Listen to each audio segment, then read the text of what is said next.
बहुत समय पहले की बात है। एक सियार और ऊंट अच्छे दोस्त थे। सियार बहुत चालाक था और अक्सर ऊंट को बेवकूफ बना देता था।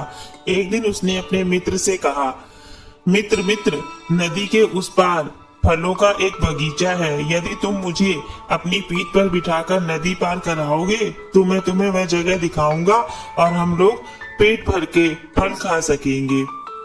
ऊंट ने सियार की बात मान ली। उसने सियार को अपनी पीठ पर बिठा लिया क्योंकि सियार को तैरना नहीं आता था और उसे नदी के पार ले गया। वहां पहुंचकर दोनों ने खूब फल खाए और उसके बाद पेट भर खाए। सियार का पेट जल्दी भर गया। इसके साथ ही वह खुशी से जोर जोर से चिल्लाने लगा। ऊंट का पेट अभी भरा नहीं था। उसने सियार से कहा वह चिल्लाना बंद करे। ऊंट को डर था कि अगर सियार की आवाज सुनकर बगीचे का मालिक आ गया तो उसकी खैर नहीं। लेकिन सियार ने ऊंट की एक न सुनी। उसने कहा कि पेट भर खाना खाने के बाद चिल्लाना सियारों की आदत होती है। वह अब पहले से भी अधिक जोर से चिल्लाने लगा।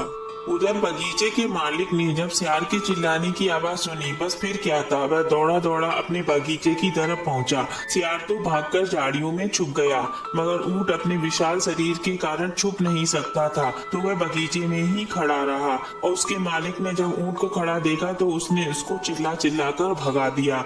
जब बगीचे का मालिक चला गया तो सियार झाड़ियों से बाहर निकला। ऊंट और सियार दोनों घर जाने के लिए निकल पड़े। नदी पार करने के लिए ऊंट ने सियार को अपनी पीठ पर बैठा लिया, लेकिन इस बार उसने सियार से बदला लेने की ठान ली। जैसे ही वे नदी के बीचों बीच पहुंचे, ऊंट पानी में लौटने लगा। यह देखकर सियार घबरा गया और ऊंट से बोला, यह तुम क्या कर रहे हो? क्या तुम्हें नहीं दिख रहा मैं डूब रहा हूँ? ऊंट ने कहा, मुझे खेद है लेकिन मैं कुछ नहीं कर सकता। भरपेट खाना खाने के बाद पानी में मैं ऐसे ही लौटता हूँ। सियार के पास कोई चारा नहीं था और वह गहरे पानी में गिर गया। चालबाज सियार को उसके गलत काम की सजा मिली।